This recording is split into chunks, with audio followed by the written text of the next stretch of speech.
salut, bienvenue dans ce nouvel épisode un nouvel épisode hebdomadaire où voilà, je vais partager aujourd'hui un contenu encore autour de l'entrepreneuriat. C'est vrai, ça fait voilà, quelques semaines que j'ai pas mis de vidéo, en tout cas 2 semaines que j'ai pas mis de vidéo sur la chaîne. Voilà, j'étais vraiment super occupée. En tout cas, les projets avancent super bien. Et donc aujourd'hui, j'ai décidé de parler encore d'un thème super intéressant. Et c'est peut-être un thème que vous avez déjà entendu parler un peu partout sur d'autres chaînes ou que vous écoutez tous les jours si vous suivez un petit peu des entrepreneurs, etc. En tout cas, moi, c'est un thème qui me passionne vraiment, déjà l'entrepreneuriat, et aussi ce dont on va parler aujourd'hui pour vraiment comprendre le mindset des entrepreneurs. Donc voilà, restez jusqu'à la fin parce que comme d'habitude, à la fin de chaque épisode, de chaque nouvelle vidéo, je mets en fait voilà l'évolution, je vous montre l'évolution en direct, en temps réel du projet que nous avons au pays, au Cameroun, qui évolue super bien. C'est pour ça que depuis tous ces jours, je ne suis pas beaucoup active parce que voilà, il y a des choses magnifiques sur place qui sont en train de se passer. Mais voilà. Avant de continuer, moi je m'appelle Aniel Cruzel. Si c'est la première fois que tu tombes sur cette vidéo, donc moi je suis ingénieur logiciel et entrepreneur depuis à peu près un an super expérience qui m'a fait grandir, mûrir, j'ai appris plein de choses et moi ce que je fais actuellement c'est juste de pouvoir aussi repartager, donc c'est-à-dire de pouvoir partager mon expérience, des échecs, des réussites, de tout ce que je fais actuellement. Tu sais que si tu me suis un petit peu, donc j'entreprends en gros dans le digital, dans le e-commerce. On a commencé avec des plateformes digitales. En fait, on travaille beaucoup en ligne et donc on a lancé notre première boutique Amazon il y a quelques mois, le mois dernier justement, tout près un mois. Donc c'est une aventure super cool. Je vous en parlerai très bientôt de nos résultats, de nos échecs, tout, de comment est-ce qu'on réussit à les surmonter au quotidien. C'est pas du tout facile, mais on y arrive. Et deuxièmement, j'entreprends aussi dans l'agribusiness. Moi, c'est un domaine qui me passionne. L'agriculture, c'est quelque chose que je fais depuis petite. En fait, moi, j'ai grandi au Cameroun. Et donc, je suis arrivée en France pour mes études à l'âge de 19 ans. Mais moi, j'ai toujours voulu investir au pays, donc c'est-à-dire retourner sur place, pouvoir faire des projets, impacter les personnes sur place. Voilà, vraiment, on s'est dit, on veut vraiment commencer par la base. Donc, c'est d'abord l'alimentation. Et donc, nous, on s'est lancé dans un projet super passionnant avec quelques collaborateurs. Dans un projet, premièrement, de pisciculture. Donc, si vous me suivez un petit peu, vous savez que ce projet, ça fait à peu près un an que je travaille dessus.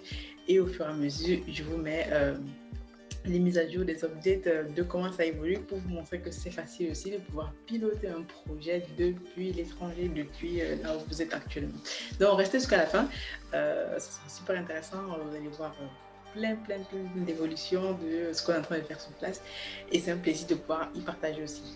Je vous retrouve juste après le petit générique.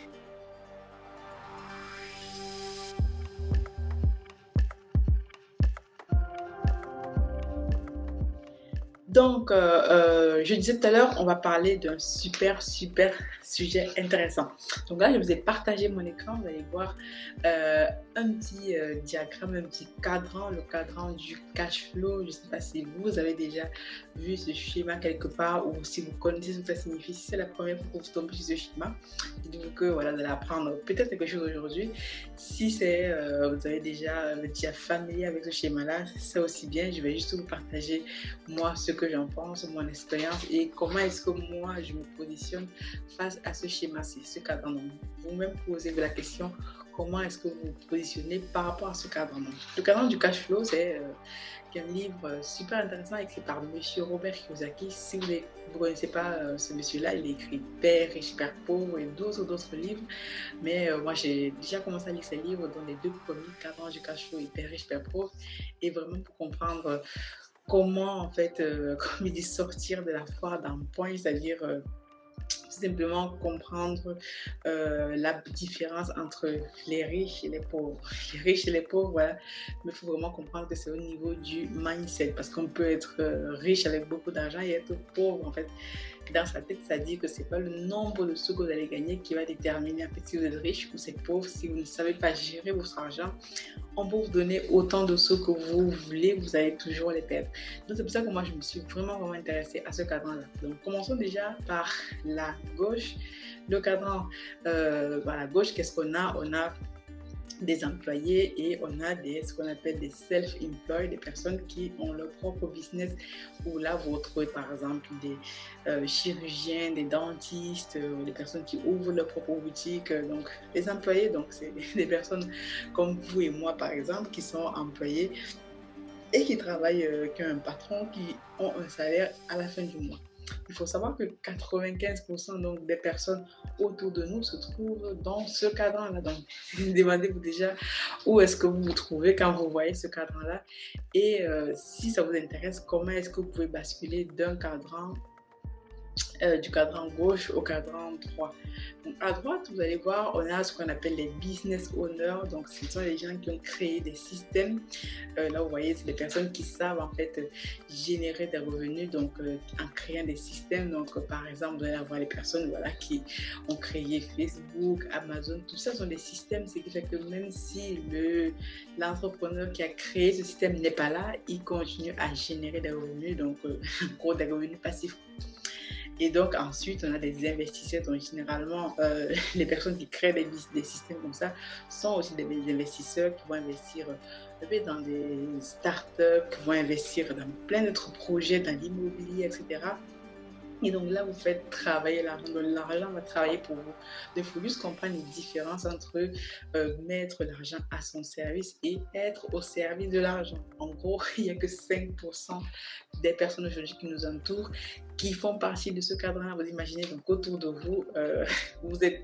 Donc posez-vous la question autour de vous, les gens qui vous entourent, dans quel cadre évoluent-ils? S'ils évoluent dans la majorité des cadrans, par exemple des employés ou des personnes qui ont leur propre business, donc à vous de poser la question, est-ce que vous voulez faire partir de ce cadran ou vous voulez peut-être changer ou basculer d'un cadran d'un autre, parce que le but pour nous ici c'est de pouvoir générer plus de revenus, puisque je ne sais pas si ça vous intéresse d'être un investisseur, une personne qui crée des systèmes et donc et aussi générer plus de sous.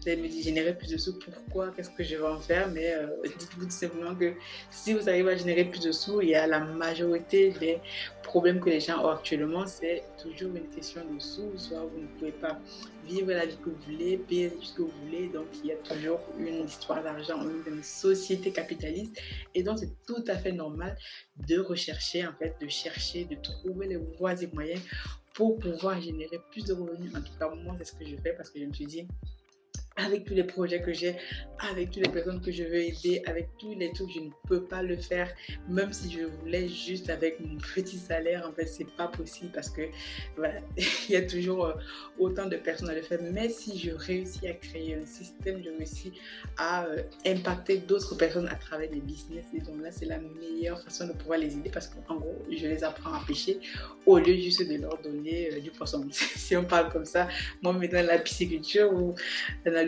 est toute faite. Donc, en gros, aujourd'hui, moi, ce que je fais, en fait, moi, pour mon cas personnel, vous poserez la question vous-même lorsque vous aurez ce cadran, vous vous demandez, moi, actuellement, dans quel cadran je me situe, est-ce que la situation que je vis actuellement, je suis d'accord avec ça, est-ce que je suis confortable avec, est-ce que les revenus que j'ai actuellement me permettent de couvrir mes besoins, est-ce que si j'ai des projets à travers mes revenus, je peux le faire? Si la réponse est non, si c'est non comme moi, et bien là, pour vous, clairement, il est clairement temps de pouvoir chercher d'autres sources de revenus. Vous n'avez pas besoin d'aller dépenser des milliers et ça. Vous pouvez investir avec un petit capital dans un business. J'ai déjà présenté plein de business avec des applications, avec vos téléphones portables. Il y a plein de business ici d'ailleurs. Il suffit juste déjà avant de se former. En gros, c'est ce que je fais, je me forme tout le temps. Et donc, moi, ce que je suis en train de faire actuellement, c'est donc de basculer du cadran gauche au cadran droit. Mais pour ce faire, si vous avez bien le livre du cadran du cash flow, ça demande un mindset différent parce que vous savez, les personnes qui sont business owners qui ont des systèmes, ils réfléchissent différemment. Ils ne considèrent pas l'argent comme tout le monde en fait. ils vont plutôt essayer de mettre l'argent à leur service. Par exemple, si ils ont leur entreprise qui génère des revenus, ils vont réutiliser ça pour investir. C'est des personnes en fait qui, voilà, choisissent en fait leur loisir, choisissent avec les personnes avec qui ils marchent, qu'est-ce qu'ils écoutent, et généralement qui se forment beaucoup lorsqu'il y a une formation. Donc c'est vraiment ce que moi je fais actuellement. Si vous, voilà, faut suivre juste en fait les personnes qui ont les résultats que vous voulez avoir et justement derrière continuer à faire pareil, à étudier. Moi, j'étudie actuellement voilà, les personnes qui ont créé, par exemple, Amazon, Facebook et tout. Réfléchissez et dites-vous si vous avez la possibilité de pouvoir être mentoré et coaché. Et même sur l'un de nos business, la iBoomerang, que je présente ici, le CEO de cette boîte est quelqu'un qui côtoie en fait des personnes comme Tony Robbins, et avoir la chance d'avoir un training avec lui, c'est super intéressant. Et donc, évoluer dans un environnement où les personnes autour de vous sont dans ce mindset-là de pouvoir créer de la richesse, impacter, ça vous change aussi. Donc, moi, c'est ce que je suis en train de faire. C'est pas facile, mais tous les jours, j'ai réussi. Et moi, le but, c'est juste de redevenir la meilleure version de moi-même. Parce que vous allez voir, lorsque vous allez cheminer dans euh, on va dire, dans cette aventure, vous allez devenir la version meilleure de vous-même. Ça va vous changer clairement. Donc, voilà. Je n'en dis pas plus, il y a tellement de choses à dire sur ce sujet-là qu'on pourrait y passer peut-être voilà, un quart de temps ou 1 heure, 2 heures. Mais en gros, là, c'est juste pour vous dire, aujourd'hui, posez-vous la question, dans quel cadre je me situe? Est-ce que vous êtes un employé? Est-ce que vous êtes un auto-entrepreneur qui a créé sa propre boutique et qui est en gros dépendant? Parce que si vous êtes auto-entrepreneur, lorsque vous n'êtes pas là, et bien, votre boutique ne marche pas comme médecin, quoi. S'il n'est pas là pour opérer les personnes, et bien, il ne génère pas de revenus. Mais si vous êtes une personne qui a su créer un système, quelles que soient vos compétences, su créer un système qui fait que ce système va fonctionner même si vous n'êtes pas là. Donc c'est vers ça que moi je vise et je travaille tous les jours pour atteindre cet objectif-là. Et ensuite, donc, moi, le but, c'est d'être investisseur, de pouvoir investir dans des nouveaux projets, dans tout ce qui pourra apporter de l'impact plus ou, voilà, qui pourra juste faire grossir, en gros, mes actions, mon portefeuille, etc., etc. Donc, moi, ça, c'est le but et c'est ce que je me fais actuellement. Donc, je te pose une seule question. Où est-ce que tu te situes? Est-ce que tu es le cadran des E, S, B ou I? Dis-moi-le dans les commentaires. Ou alors, tu feras en gros le choix de voilà en fonction de ta situation actuelle. Donc voilà, donc c'était aujourd'hui, donc ça va être une vidéo très très courte pour vous parler de cela et on va basculer donc pour vous montrer concrètement en gros comment évoluent nos projets au pays et notre ferme piscicole en gros. Donc moi je suis une fermière et c'est trop cool quoi. Donc je vais vous repartager mon écran, on va partir au Cameroun, direction donc notre ferme piscicole à Yaoundé au pays. Donc vous voyez là, super. Donc vous avez déjà vu les deux étangs. D'un côté on a à peu près entre 3 et 4 000 poissons silures et dans l'autre on a 2 à 3 000 carpes. En décembre, exclusivité, je vous dis ici, nos poissons seront à maturité. Nous allons pouvoir les commercialiser sur place. Donc, si j'ai le temps en décembre, moi, je serai sur place pour superviser la commercialisation de ces poissons-là. Si vous êtes dans les parages Yaoundé, autour et tout, on pourra par exemple faire la livraison partout au Cameroun, mais si vous êtes dans les environs et que vous voulez peut-être visiter la ferme ou venir voir ce qu'on fait ou même acheter nos poissons directement pêchés, vous pourrez venir le faire. Je communiquerai sur le sujet, même étant ici ou sur place si j'ai la chance d'y aller. Vous voyez là au fond, on est en train de construire depuis à peu près 1 semaine, on est en train d'aménager un 3e étang, celui-là on appelle un étang de finition. Si vous êtes familier avec l'univers de la pisciculture, un étang de finition, ça va nous permettre en fait de pouvoir stocker les poissons qu'on va pouvoir commercialiser et qu'on peut mettre à la vente et donc de pouvoir trier les gros poissons qui sont déjà calibrés, tout ça pour pouvoir le mettre dans un espace, un environnement en attente de pouvoir les commercialiser. C'est ça une définition. Dans une définition qui fait à peu près 250 mètres carrés. Vous voyez, c'est vraiment super grand et donc on est très ravis de pouvoir l'avoir actuellement. Donc un projet qu'on va lancer actuellement, c'est un troisième étang qui sera vraiment, vraiment plus grand, de près de 500 mètres carrés de silure en plus. Donc voilà, parce que nous, ce qu'on fait, c'est optimiser tout l'espace et de pouvoir avoir plusieurs étangs. L'espace qu'on a là peut prendre à peu près 10 étangs et donc on aura une récolte de jour, on va dire, régulière, peut-être 2 fois l'année ou 3 fois l'année et donc pouvoir rentabiliser nos coûts, etc., etc. Donc là, je vous montre juste quelques photos que mon partenaire sur place m'a envoyées. On a fini les travaux de l'étang de finition. Vous le voyez comme les lasses avec le jeune avec qui on travaille sur place. Et donc, c'est super, super cool. Vous voyez là, il est vraiment super nickel, carré. On bosse avec un ingénieur qui s'y connaît, qui nous accompagne dans ce projet très, très professionnel. Et c'est un plaisir de bosser avec des personnes comme ça, vous voyez.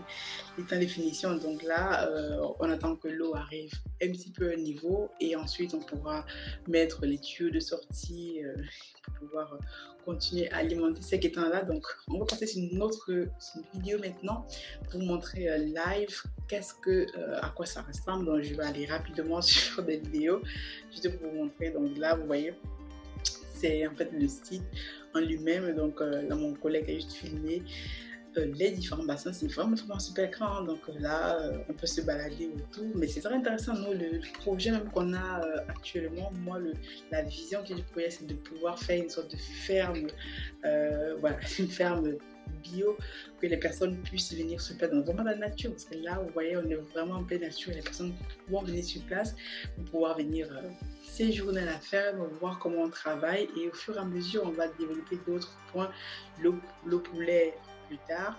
Là, je vais vous montrer dans notre vidéo, on est en train de planter du tournesol, donc le but pour nous, ce sera d'expérimenter cette plante, donc c'est la première fois que ça a été fait.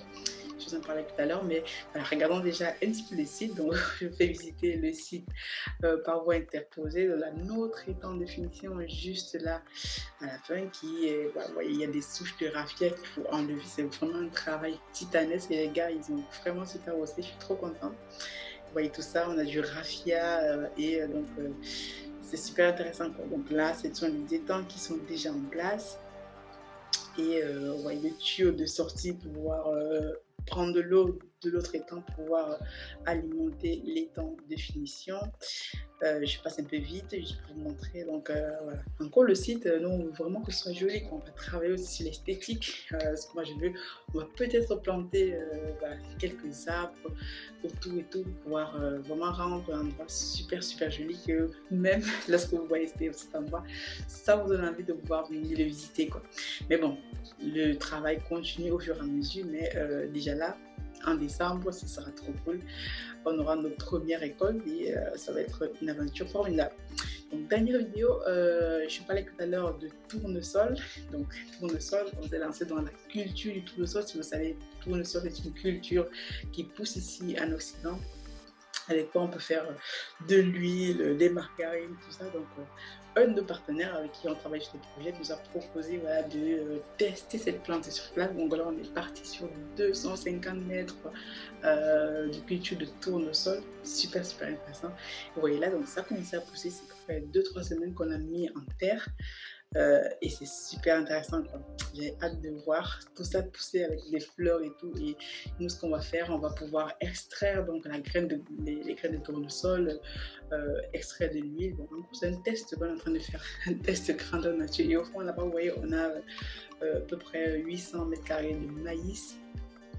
Et voilà, c'est trop cool, quoi. Donc, on pourra peut-être extraire du tournesol. On se fait demander déjà de la connaissance, mais on va travailler dessus. Donc, je vous mettrai aussi au courant au fur et à mesure de qu'est-ce qu'on peut faire avec le tournesol sur place, comment est-ce qu'on va l'exploiter, le transformer. Et comme ça, vous serez au courant de voilà, ce qu'on fait. Si vous avez des questions par rapport à tous ces projets-là, n'hésitez surtout pas à revenir vers moi dans les commentaires et je vous souhaite une très très bonne soirée. Je vois ici tout tard, c'est le soir. Et donc n'hésitez pas donc à liker, commenter, à me dire ce que vous pensez des vidéos. Parfois ça m'intéresse aussi. Et je vous dis à très très bientôt. Ciao ciao.